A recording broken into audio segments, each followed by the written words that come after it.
The day before she lost her job, she signed a 12-month lease on a new apartment. She was moving 3 miles closer to the office, slicing 40 minutes off a daily commute that was slowly wearing her down. She was a top performer. Her quarterly reviews were spotless. Her manager had hinted at a promotion coming in Q3. There was no smoke, no whispering in the hallways, no sudden calendar invites with vague titles. She was doing everything right. Then, on a Tuesday morning at 9:14 a.m., her access badge stopped working at the turnstile. 20 minutes later, a 30-second video call with a human resources representative she had never met severed her income, her health insurance, and her financial stability. Just like that, the lease became a monthly liability she could no longer afford. Here is the anomaly that should terrify you.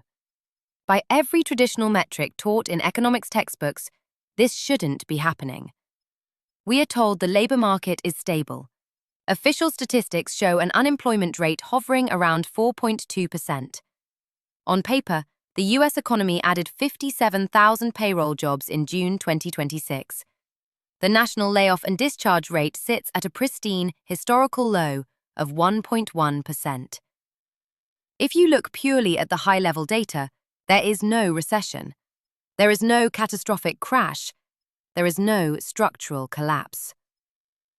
So why does getting laid off in 2026 feel like falling off a financial cliff with a shredded parachute? Why are middle-class, highly qualified professionals sending out 600 resumes, tailoring every cover letter, optimizing for automated tracking systems, and receiving nothing but radio silence for 6, 8, or 12 months? Welcome to the invisible labor crisis of 226. What we are witnessing right now is not a sudden, violent wave of corporate destruction like the 2008 financial crash or the 2020 pandemic lockdowns. It is something far more surgical, far more deceptive, and ultimately much harder to fight. Corporate America has mastered a new operational playbook: the silent squeeze. Companies are no longer waiting for a crisis to slash their workforces. Instead, they are executing a deliberate, slow-motion restructuring under the cover of stable national averages. They aren't filing massive headline-grabbing WARN Act notices all at once. They are shrinking by stealth. They freeze hiring and leave vacant desks cold. They issue strict return-to-office mandates, knowing with mathematical certainty that a specific percentage of employees will be forced to quit due to childcare, health, or geographic constraints. They collapse management tiers, reassign 3 people's responsibilities to the one survivor, shift core functions to offshore third-party vendors, and offer voluntary departure packages that turn layoffs into an administrative illusion. Look at the corporate ledger. Microsoft cuts 4,800 workers across its commercial and gaming units, framing it as strategic alignment. Rogers Communications offers voluntary exit packages to nearly half of its 25,000-person workforce.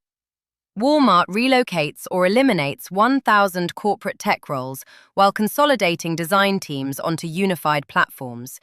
And Dell quietly sheds 36,000 workers over a 3-year period, a staggering 30% reduction in total headcount, without ever making the front page of a national newspaper for a single mass execution dot. This is the central paradox of our current economic reality. The aggregate numbers look fine, but the micro-reality for the individual worker has become extraordinarily dangerous.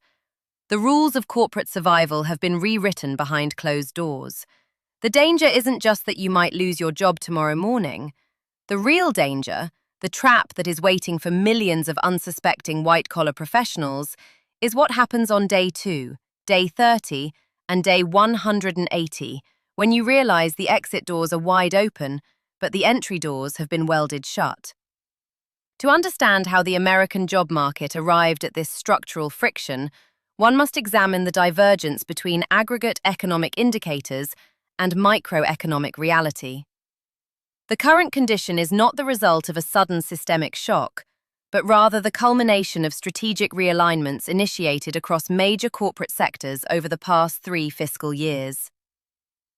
Throughout the late 2000s and early 2020s, corporate headcounts expanded rapidly, driven by record low interest rates and aggressive digital transformation initiatives.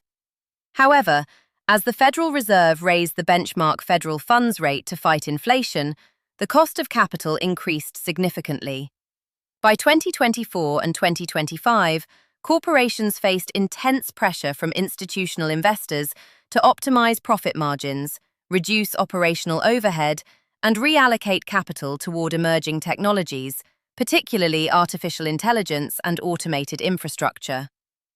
Rather than implementing single, massive workforce reductions that trigger regulatory scrutiny and negative public relations, major employers adopted a strategy of incremental labor contraction. This approach utilizes legal, administrative, and structural mechanisms to reduce overall headcount over extended periods without registering as an acute economic crisis in federal data. A key mechanism in this transition is the utilization of targeted reorganizations and voluntary departure programs. For example, Rogers Communications offered voluntary separation packages to approximately half of its 25,000 employees.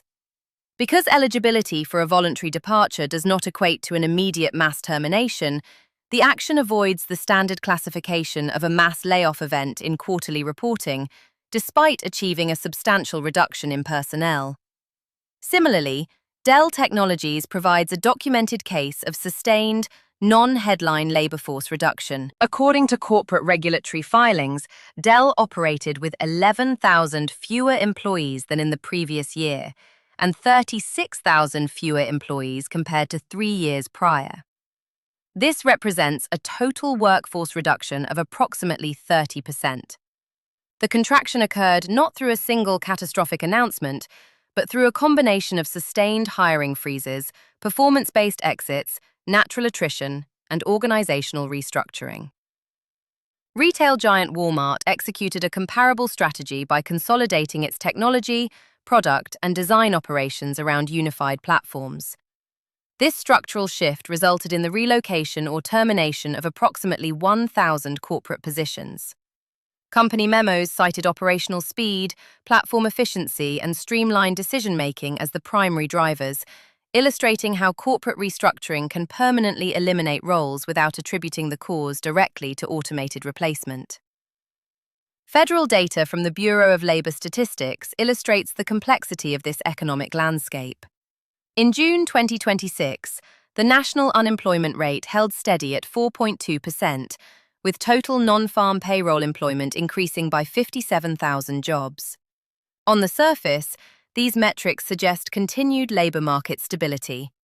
The national layoffs and discharges rate remained low at 1.1% in May 2026, indicating that employers are not engaging in broad-based, panic-driven terminations. However, a deeper analysis of the BLS data reveals significant underlying vulnerabilities. Net job creation figures for April and May 2026 were revised downward by a combined 74,000 jobs, indicating that initial estimates had overestimated labor market strength. Furthermore, the labor force participation rate fell to 61.5%. Approximately 6 million individuals outside the formal labor force stated that they currently wanted a job, while another 4.7 million individuals were classified as working part-time for economic reasons due to reduced hours or an inability to secure full-time positions. The May 2026 Job Openings and Labor Turnover Survey recorded 7.6 million job openings against 5.2 million hires. Total separations stood at 5.1 million, which included 3.1 million voluntary quits and 1.7 million involuntary layoffs and discharges. While the quit rate remains relatively elevated, workers who voluntarily leave positions are increasingly concentrated in specific sectors, while professional and corporate employees face a distinctly constrained environment. The fundamental issue facing displaced workers is not merely the risk of initial job loss, but the severe decline in hiring velocity across high-wage sectors. Employers have shifted to a low-hire, low-fire posture. Companies are hesitant to expand payrolls amidst broader macroeconomic uncertainties, resulting in fewer open positions relative to the pool of qualified applicants. Consequently, workers who are displaced experience significantly prolonged periods of unemployment, transforming temporary career disruptions into severe, long-term financial liabilities. The mechanics of this structural friction become clearer when examining sector-specific corporate disclosures and industry displacement reports. Rather than an across-the-board economic collapse, the current environment reflects a reallocation of corporate expenditure from labor budgets directly into technological capital and physical automation. Data released in June 2026 by executive outplacement firm Challenger, Gray & Christmas provides empirical support for this trend. United States employers announced 45,849 planned job cuts during the month. While this represented a 53% decrease from May 2026 and a 4% decline compared to June 2025, technology companies led all sectors with 15,503 announced position eliminations.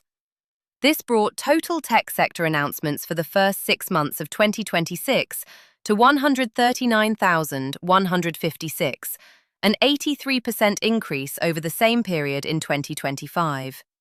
Notably, artificial intelligence integration was cited as the primary driver of corporate headcount reductions for 4 consecutive months. Challenger, Gray & Christmas, Inc. Corporate resource allocation reveals 3 primary mechanisms through which this integration impacts employment.